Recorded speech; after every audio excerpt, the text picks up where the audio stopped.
ইমার্জেন্সিতে সবচেয়ে বেশি যে সমস্যার রোগী পাই তাদের কমপ্লেনগুলো বলি শোনেন। ম্যাডাম, আমার অনেক বেশি দুর্বল লাগে, মাথার ভেতর চিৎকুট দেয়, সারা গায়ে ব্যথা করে, কোনো কিছু কাজ করতে ভালো লাগে না, সারাক্ষণ টায়ার্ড লাগে, আমার গায়ের মধ্যে সারা গায়ে ব্যথা করে, আমার একটুও গায়ে কোনো শক্তি নাই, গায়ে বল নাই, ইত্যাদি ইত্যাদি। তো এই কমপ্লেনের রোগী আসলে আমাদের ইমার্জেন্সিতে সবচেয়ে বেশি আসে।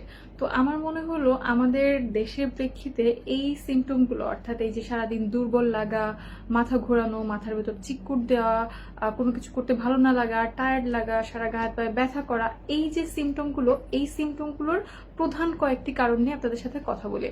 এই সিমটমগুলো আসলে অনেক রোগের জন্যই হতে পারে, তবে আমাদের দেশের প্রেক্ষিতে সবচেয়ে কমন কারণগুলো বলছি। Number 1, iron deficiency.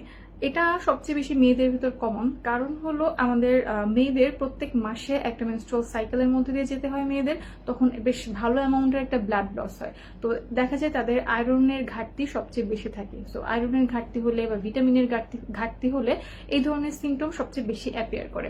নাম্বার 2 হলো থাইরয়েড ফাংশন যদি আপনার একটু এলোমেলো হয়, অর্থাৎ আপনার যদি থাইরয়েড হরমোনের ব্যালেন্স না থাকে, যদি বেড়ে যায় বা কমে যায়, অর্থাৎ হাইপো বা হাইপার থাইরয়েডিজমের সমস্যা যদি থাকে, তাহলেও আমাদের বডি অন্যান্য ফাংশন ঠিক মতো করতে পারে না। বিভিন্ন ধরনের সাইন সিমটমের মধ্যে এইগুলো অন্যতম। নাম্বার 3, ভিটামিন ডি এর ডেফিসিয়েন্সি। ভিটামিন ডি এর ডেফিসিয়েন্সি নিয়ে এর আগে আমি কিছু কথা বলেছি, পোস্ট করেছিলাম, আমি আরেকবার বলছি।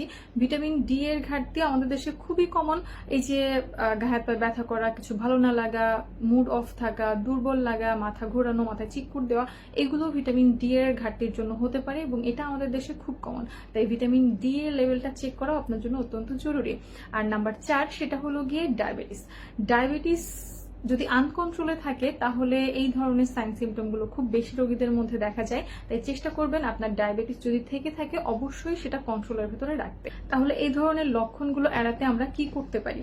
আমি সবসময় যেমন বলে থাকি, আপনাকে স্বাস্থ্যকর জীবনযাপন করতে হবে। যদি এরকম আয়রন ডেফিসিয়েন্সি থাকে বা অ্যানিমিয়া, রক্তশূন্যতা, এ ধরনের সমস্যা থাকে, অবশ্যই আপনাদেরকে আয়রন সমৃদ্ধ খাবার খেতে হবে। প্রতিদিনের খাদ্য তালিকায় কিছু আয়রন সমৃদ্ধ খাবার রাখার চেষ্টা করবেন, পর্যাপ্ত পানি খাবেন, শাকসবজি খাবেন, ফলমূল খাওয়ার চেষ্টা করবেন এবং পর্যাপ্ত ঘুমাবেন। নাম্বার 2, আপনার থাইরয়েড ফাংশন টেস্ট করে দেখতে পারেন যে এটা নিয়ন্ত্রণের ভেতর আছে নাকি হাইপার বা হাইপো হয়ে গেছে। ডায়াবেটিস থাকলে অবশ্যই কন্ট্রোলে রাখার চেষ্টা করবেন। ডায়াবেটিস নিয়ে আমার অনেক ভিডিও রয়েছে, আপনারা চাইলে ভিডিওগুলো দেখে নিতে পারেন। আর ভিটামিন ডি লেভেলটা আপনারা চেক করতে পারেন যদি এ ধরনের লক্ষণ থাকে।